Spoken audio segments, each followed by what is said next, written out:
Shantell Martin, artist, mentor, designer, technologist, philosopher, and creativity advocate.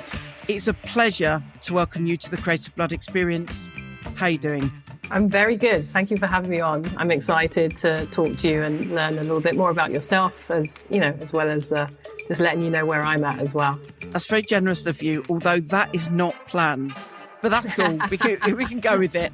That's I can sneak some questions in there, you know. That's cool. I will relinquish most of the control.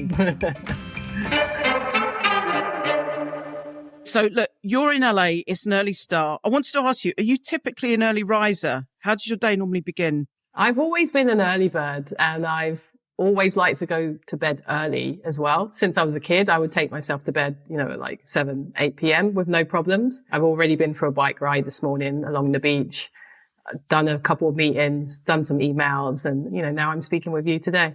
That's madness. Just so you know, that appetite to sort of get up and crack on feels very fabulously in keeping with who you are. So for some context, I want to share with our listeners what you've been up to and how you got here. Sounds good.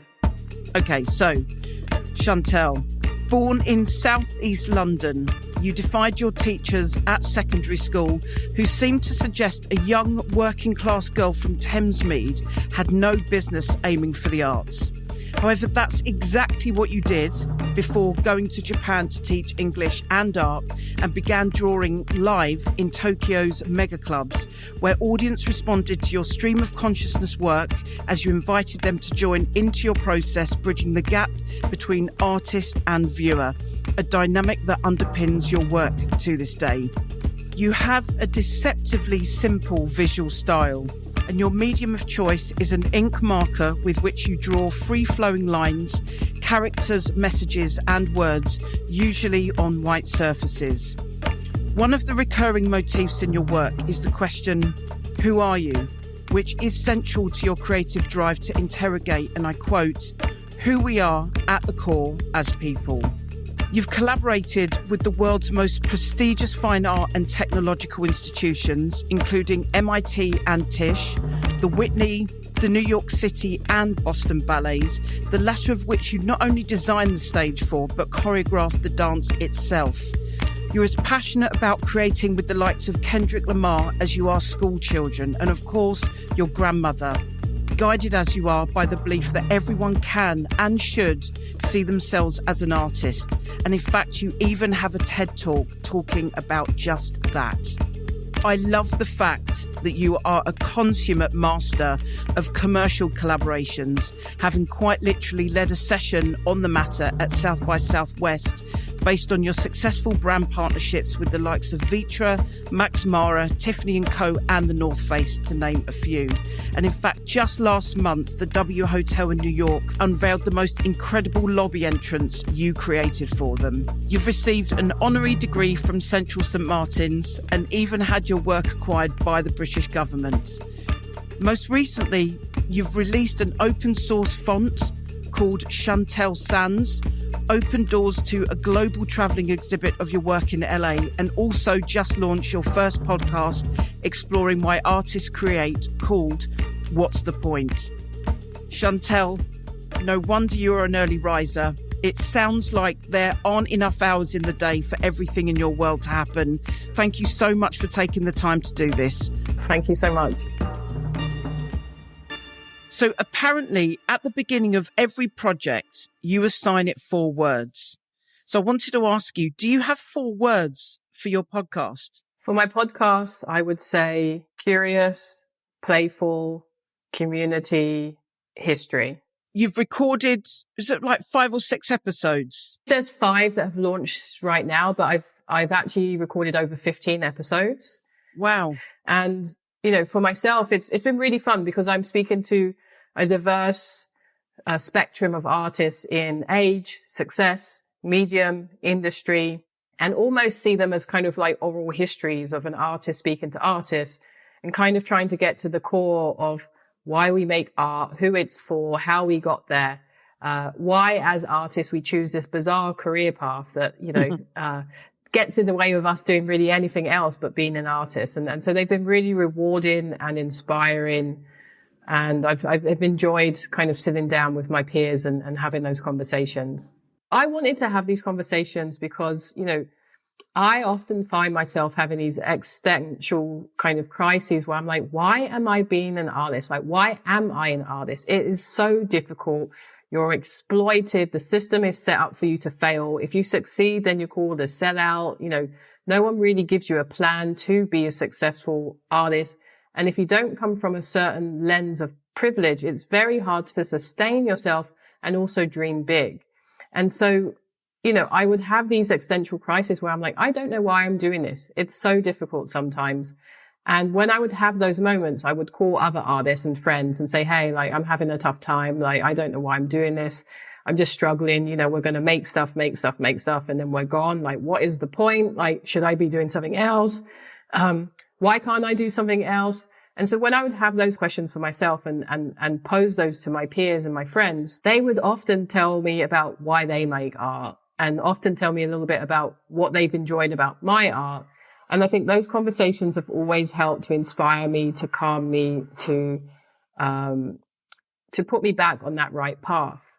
And, you know, looking at other conversations that I've seen with people having with artists, they've typically been from that lens of someone that is kind of very overeducated and a curator and, you know, from a very particular lens. Not to say that that's wrong, but sometimes I think just to sit down with an artist that you can relate to and say, hey, like, this is tough, or like, this is inspiring, or like, this is what my goals are. This is what my dreams are. This is what I'm having difficulty with, you know, and I think those conversations in a way, you know, there's that instant relatability, that instant understanding of where you're at because you're coming from, you know, a very similar, but perhaps different perspective. Yeah. And often those conversations aren't necessarily able to happen if you don't have a community around you. Mm-hmm. Creativity happens or can happen in, you know, quite solo spaces, you know, the actual making. I think those spaces are very lacking. And I guess that's sort of the beauty of the podcasts, because you get to sort of listen to people and feel part of a conversation. Yeah. So 15 conversations, that's quite expansive in terms of, you know, the different disciplines and experiences and journeys and curiosities from all those different people. What are the takeaways from what you've recorded so far? And I think the takeaways are different for everyone, and they will probably be different from all the conversations that I will have in the future. But I think, you know, kind of like to highlight some of the things that stick out at the top is we create because we can't do anything else. It's incredibly difficult to be an artist if you don't have financial means to have the freedom to make what you want where you want. There is a lack of resources and education that actually goes into allowing artists to be who they are and sustain that in today's society. Yep. A lot of artists create because they have difficulties in the sense that the creation of art helps them to deal with a conflict, deal with an internal struggle, deal with an external struggle, deal with questions of identity, place, self. And the question of what an artist's legacy is something that artists typically have thought a little bit about, but not too much about. And then overall, I think there's just this general consensus that people love being an artist and they don't know and wouldn't want to be anyone else. And it's important for these conversations to get out there so people can actually listen to them, know that they exist, and that they're not just sitting there sort of in their pants at home going like, who am I? What am I doing? Yeah. Where am I going with this? You know? Yeah, I think unless you're just out of school or still in school, you know, if that is you, you're very close to your peers, your past teachers, you know, you have a community, you have a network.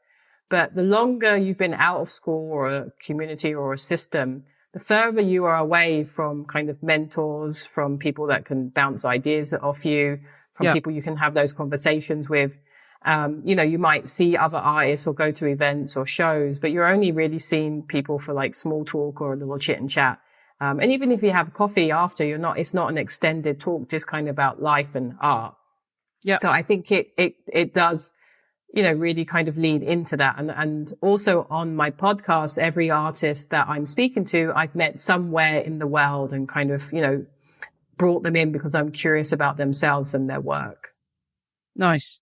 Right, cool. So we're going to bring it back to this podcast. And let me give you a little bit of a lay of the land here. In my hand, I have a deck of 50 cards.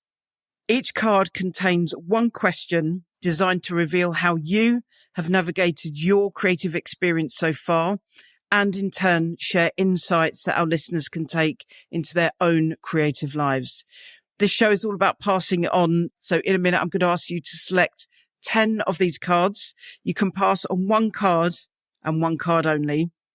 I have shuffled them. I'd love you to pick 10. You're in charge, remember? So 5 from the top and 5 from the bottom. Well done. And did you make these cards? Where are these cards from?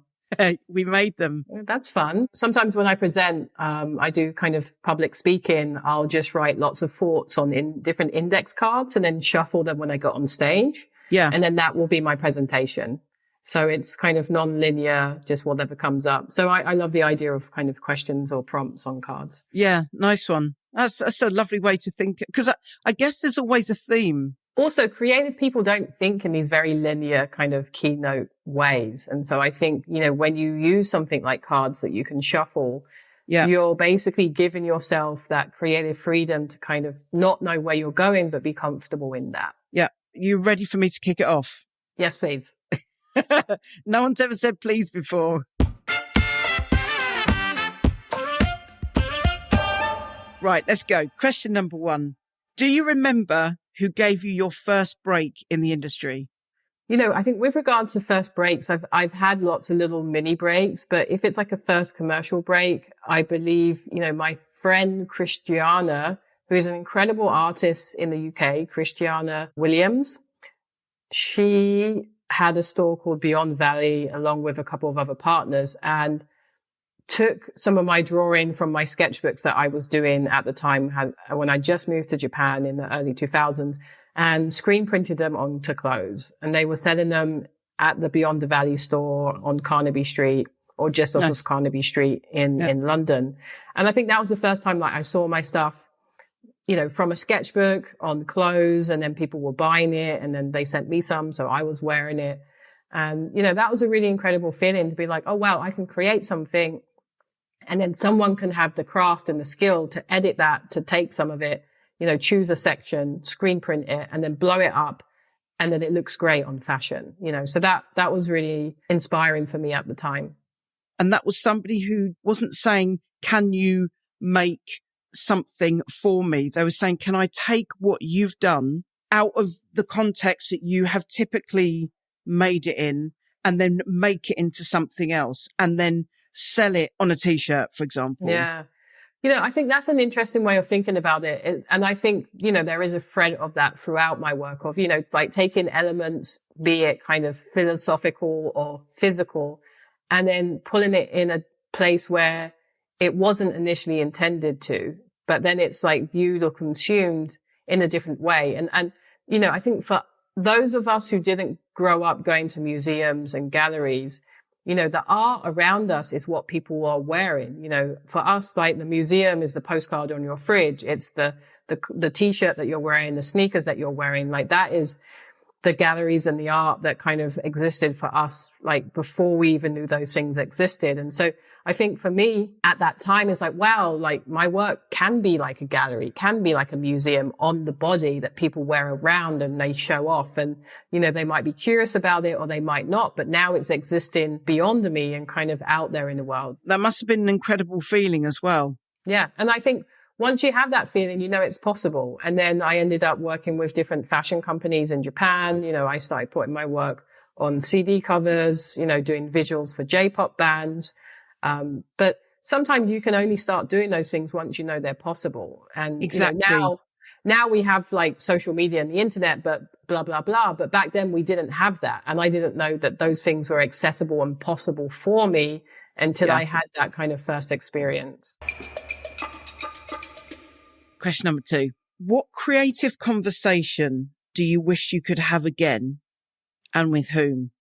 I don't know if I'm into repeating conversations, but I like to have multiple different conversations about things that I have no experience about, which is quite a lot of things. So there isn't a specific conversation that I would like to have again, but I like to have continuous different conversations with people that are very experienced in different fields.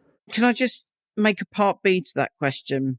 Is there a scenario where you feel like revisiting something with all the knowledge that you have now would have been valuable at an earlier time, and to have that conversation again, continue the conversation with them, essentially? It's a tough question, because I think, you are where you are because of the lessons and the journey that you've been on. And in my life, I've definitely been through many times of people trying to exploit myself and my work, people taking advantage. And you learn from those things. And I make sure, like, okay, next time that's not going to happen. And, you start to learn how to read contracts, and you start to learn that it's okay to ask for help. And you start to learn all these things because of these perhaps difficult times that you've been through. I think as a whole, I'm still going through those situations now where, as an artist, you're not given all the answers. You're not given all the advice. You're not given all of the considerations and all of the options. If I was to go back with the knowledge that I have now, it would be to remind myself that a little bit constantly adds up a lot.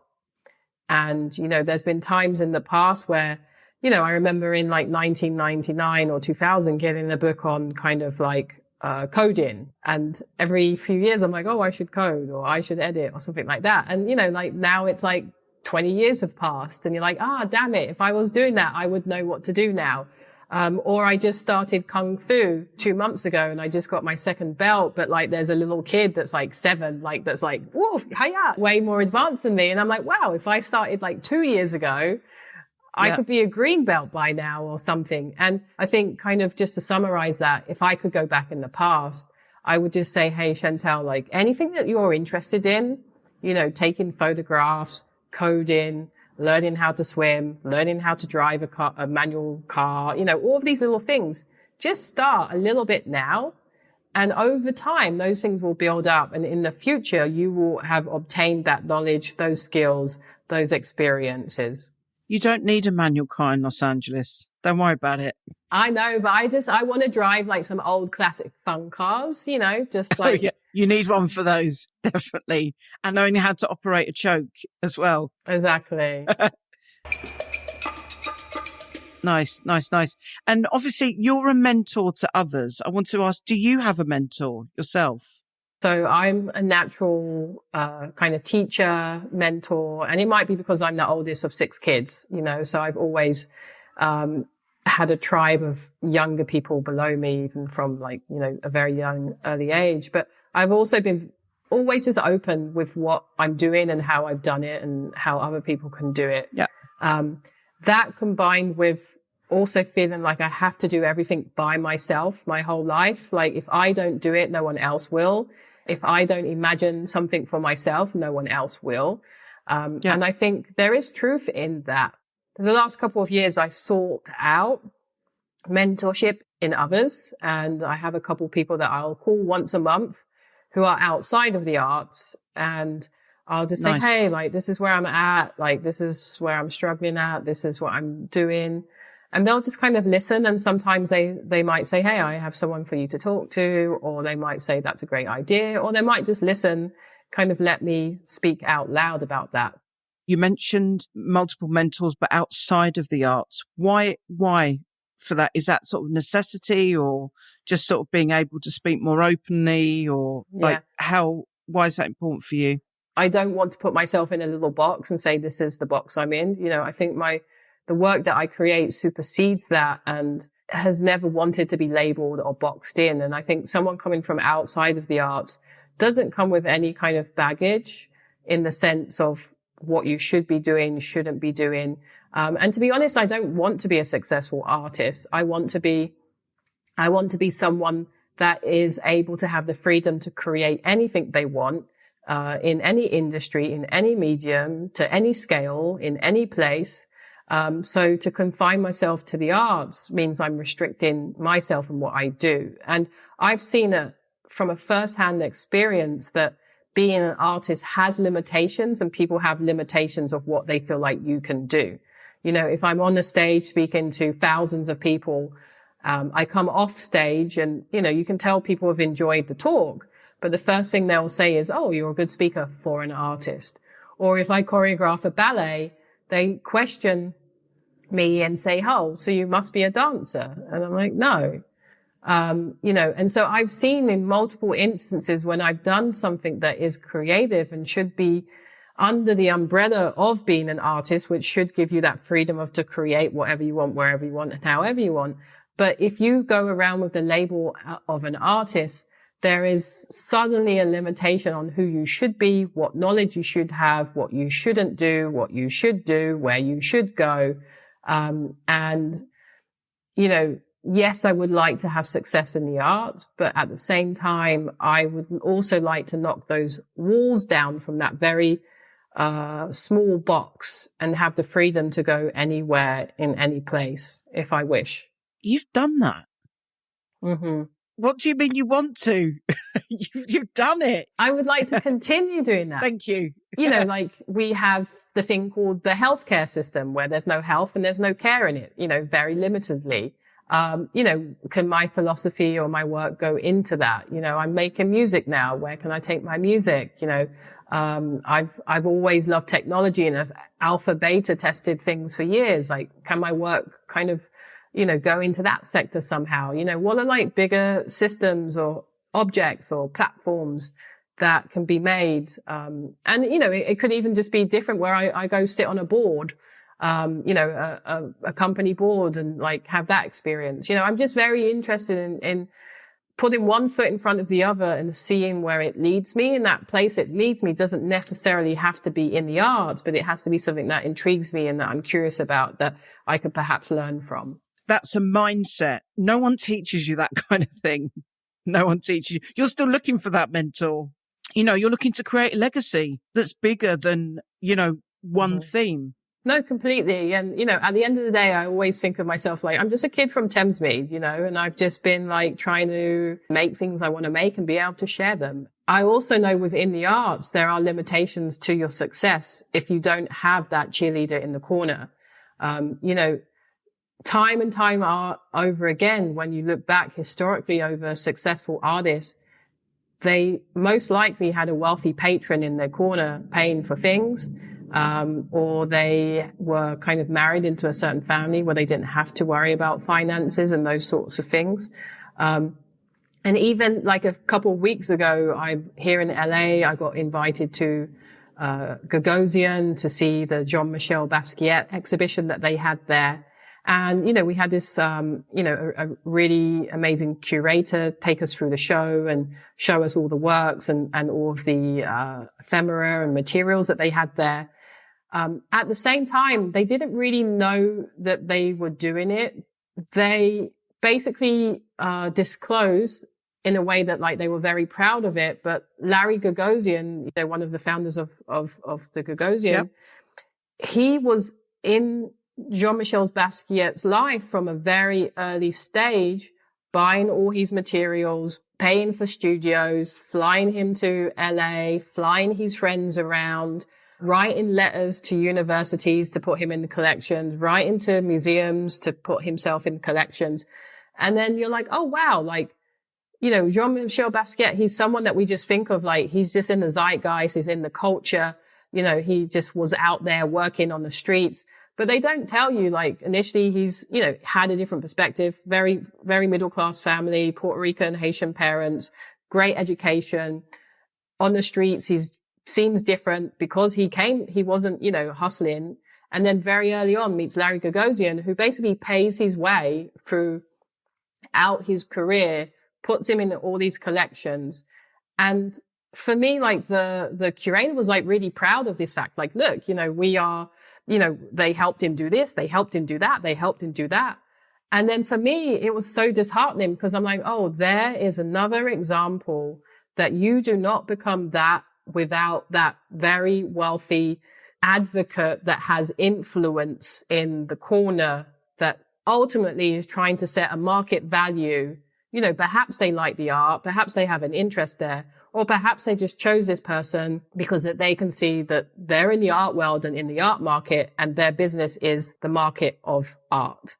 And so I think about that within my context of, you know, a lot of people will say to me, you know, Shantell, you should be more famous than you are, or you should be able to do more things than you've done. And I say, yes, I kind of believe that's true, but at the same time, I don't have a wealthy patron like someone like Dali or Basquiat, or I don't come from a wealthy family like multiple artists that have come before us to be at that stage or at that level. And so, you know, we'll see as I keep continuing to speak to other artists and I go on this journey myself. Will I have that? Is that completely needed? Is there a modern day version of that isn't that looks different? That's also kind of a journey I'm on because, you know, I have this frustration and limitation of all these projects that I want to do, but they're limited by resources at this stage of finances because I'm not able to scale. And I think that for artists, perhaps in a way is one of our biggest kind of struggles or hurdles that we face. I hear you, because I came from the music industry and I had the blend of art and commerce. I was a musician, I was a drummer, I was a freelance drummer, and I was a bit like, I can see what's going on here. I want to read the contracts. I know what I think is possible. And what I worked out, sadly, but the reality was, is that I was in the wrong room. And what happens is when you're in the wrong room, you end up spending far too long potentially knocking your head against a brick wall. Like you say, being on a board gives you influence. Being on the board opens up a whole new network of people of influence, not just for you, but for others as well. So surely that's, you know, that's where you need to be. Sadly, for whatever reason, there's a lot of fear plugged into that as well. There's a lot of things that are just like, as long as we keep it where it needs to be or where it should be or where it has been, everything will be fine. The minute someone disruptive comes into the room and starts questioning, but why is it that? And what about this? And where's the funding for this? And why can't I scale this? And why can't I speak to the person that I really want to speak to? Why are you protecting them from this conversation? Yeah. You know, that actually you could be getting to the answer really, really quickly. Yeah, it drives me nuts. This actually, funnily enough, leads us very nicely to who or what is your sounding board and why? You know, I have multiple different friends. Some are musicians, some are coders, some are, actually they're all kind of nerdy in different ways in that sense. But I love just to talk to people about what my interests are, what my ideas are, and, you know, kind of plant my seeds with them in the sense of like, when you talk about these ideas in the form of like seeds that could be sprung, and you get to bounce those off of friends that have kind of broader interests, you can kind of hear yourself talking about it and know if it's a good idea or not, or know if you're still interested in it or not. So I'll leave that answer there. All right. That's cool. All right. Well, moving on then up to, what is a risk that you took that's changed your life?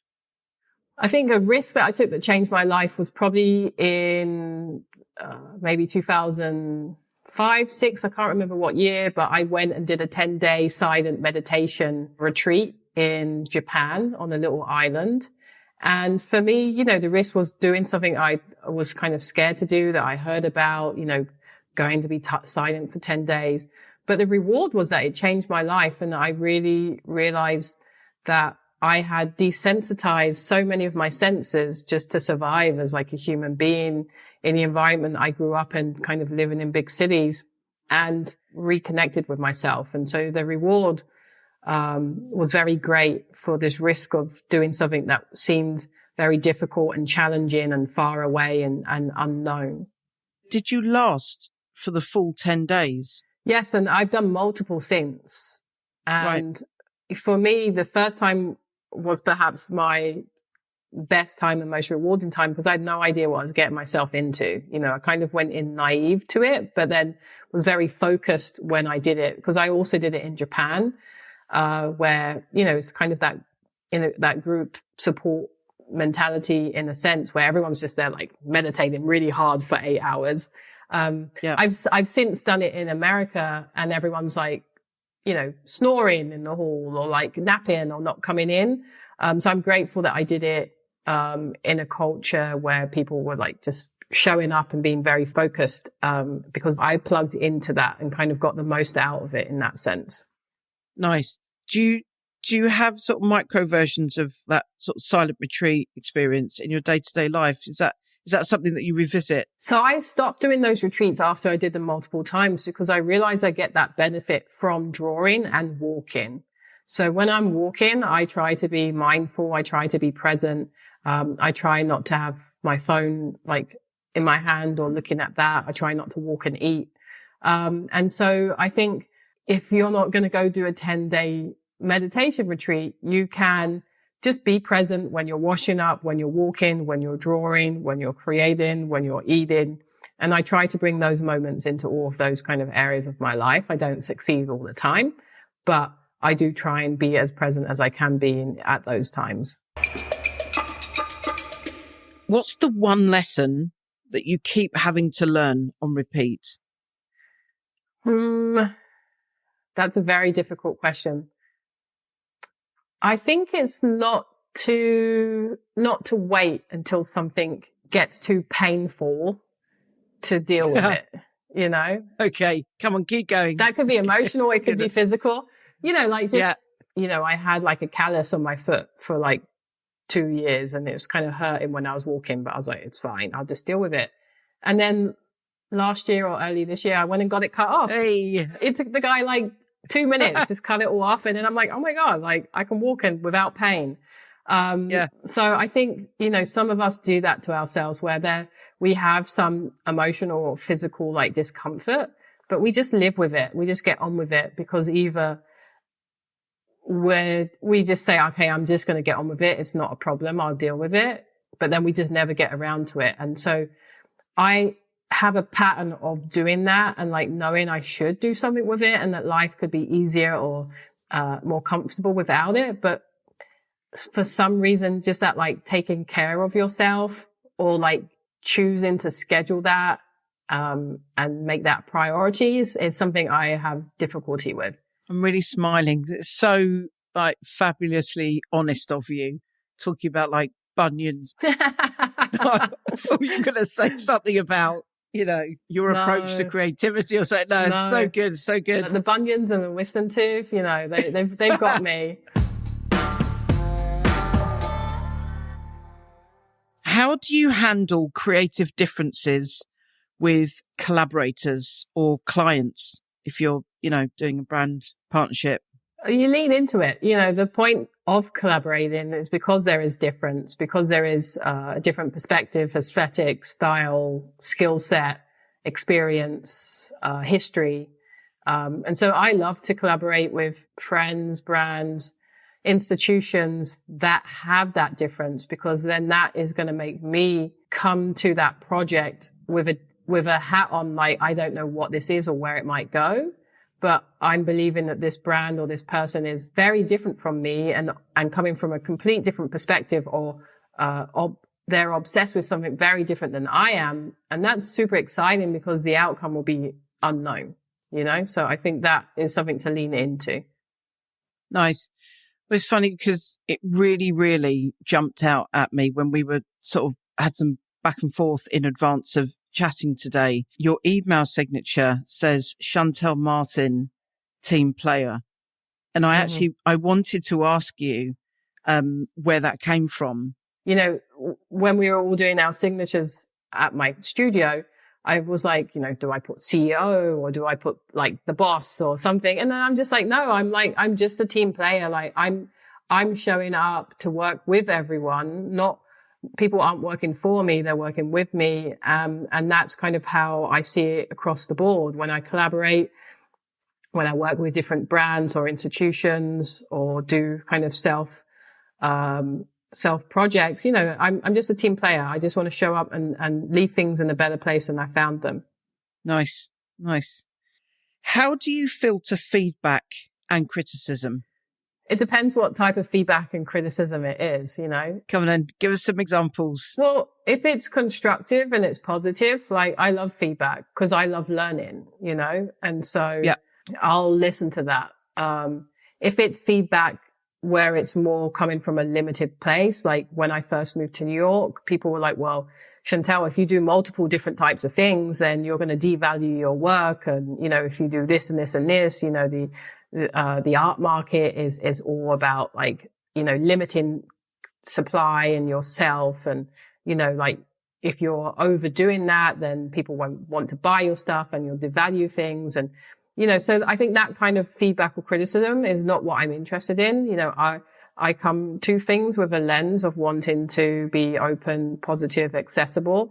If the feedback is like, hey, like, have you thought about using this type of tool or this type of book, or have you thought about like exploring this type of way? Then I think that feedback is totally welcome. So I think it just depends what type of criticism and feedback is. And also criticism, if you need to criticize something, like I'm not open for criticism in a sense. I don't have time for it. I subscribe to that. I'd like to subscribe to that more than I probably do. Being human, I think sometimes it's hard to sort of filter that. I like the idea of filtering out feedback that basically shuts things down. Like you say, move it on, which is what I'm going to do right now. What's the most ridiculous request you've ever received from a client, and how did you respond? I'll pass on that card because that's probably what I did to that client. 2 more questions left. What do you think is the biggest challenge facing the industry right now? And when you say the industry, your particular industry, but I just don't want to put you in a fucking box. So I don't even know if this is the right question for you in some ways. You know, I would just say as a whole for creatives, the kind of biggest danger or kind of warning is that it's very hard for artists to survive, you know, and pay rent and be creative in a system that continuously exploits them, undervalues them, and doesn't support them. You know, we often complain that we're taking art out of schools, but then we don't support artists to be successful, creative people out there in the world. So I think, you know, that puts a lot of artists in danger because, you know, how are they paying their rent and their materials and their studio and their insurance and their whatever they're paying for, you know, if we're not supporting them and buying art, and supporting them in the ways that we can. You need to get on a board. For God's sake, just do it. You've got to have that voice in the room. Mm-hmm. We're in what has been described as, you know, the creator economy, but that's due to the amount of people who are creating, but it doesn't it doesn't specifically answer the question, how do those artists and creatives survive? If the economy is growing at this scale, what does that mean for creativity? How, you know, the noise, the momentum, the cost, you know, all the things that people need in order to be able to sustain something.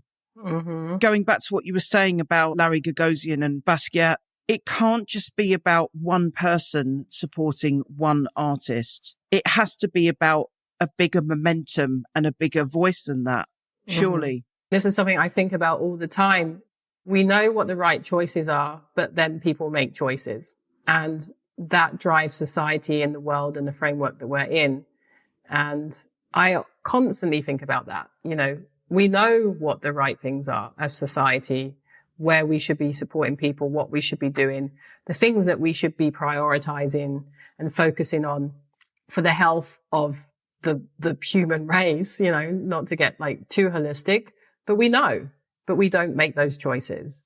And is that just a human flaw? Is that just the society and the infrastructure that we've created? Is that just human nature? Or can we just start somewhere, start with our own kind of disruptions or create our own little micro worlds or something? But, you know, there has to be a way around that kind of greater consciousness of we know what to do, but we make choices as people. Absolutely. Well, look, this is a big question to end on. So apologies in advance. Just thinking in the context of everything that we've spoken about, what is the one piece of advice that you have for someone who may be struggling to get their career off the ground? It'll go back to that point or that thought that I would have gone back to myself and said, and it's just a little bit constantly. And I think someone said to me a long time ago, hey, Shantell, if you want to be an artist and you want to be successful, it is a cocktail. It's a combination of things. You can't just be good at one thing. You need to be good at lots of different things. So what are your weaknesses? What are your strengths? And then let's see if you can work on your weaknesses. Because holistically overall, if you want to be a successful artist in today's world and climate, and you're not coming from a very privileged perspective, you need to be organized. You need to be talented. You need to know your taxes. You need to be sociable. You need to be hardworking. You need to be consistent. You need to be healthy. You need to be, able to speak in public. And on, so on and so on and so on. So do an audit of what are your strengths and what are your weaknesses. And, with that evaluation, understand that a little bit constantly, if I work on all of these little things and I do it all constantly, at some point that will lead me in the right direction. Nice. And I think if I may add to that, the idea that in order to work on any one of those things, you've got to be doing something.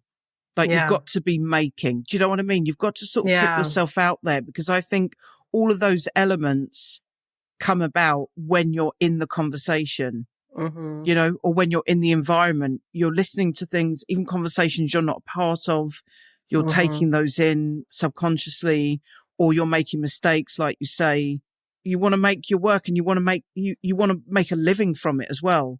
But unless you put yourself in that environment, those little moments of movement can't happen, because you're just an observer commenting on something. Yeah. Do you know what I mean? I know exactly what you mean. And, just very briefly, when I first moved to New York from Japan, I would meet a lot of people and, would say, hey, what do you get up to? And they would say, I'm an artist. And then I would say, well, what work are you making? And they would say, oh, I haven't really made anything recently. And so you exactly for those people. That's what I mean. Yeah. There's a lot of people that will say they're an artist, but they're not actually making it. And I think, being an artist is that constant making and sharing. And it doesn't have to be that you're making physical art, but you're making physical types of move in one of those sectors or areas that are always pushing that along. Yeah. Thank you. Thanks for playing with me on that one. It makes perfect sense, right? You've got to be in it. You've got to be in the game, literally. You've bashed through 10 questions. You've been incredibly generous. Thank you so much. True insights, vulnerabilities, and also really practical optimism. I'm going to use the mantra. A little bit constantly. Exactly. A little bit constantly. I think that's a huge, huge message. Well, I think just to summarize from my end is, if you look at the work that I've done, regardless of the scale of any of it, it's all done with something that is accessible with all of us. It's all started with a pen, be it a physical pen or a pen on my iPad. That's it, and that's something that all of us have access to. And then behind that is that intention, it's that drive, and it's just a little bit constantly over multiple years. And then that's where potentially you could end up. And that's where I ended up. That's awesome. Before we jump, is there anything that you'd like to share with our listeners, a project, a cultural recommendation, anything that's sort of like a bit of an over and out moment for you? It could be anything. I'll leave that to you. I would say go listen to What's the Point.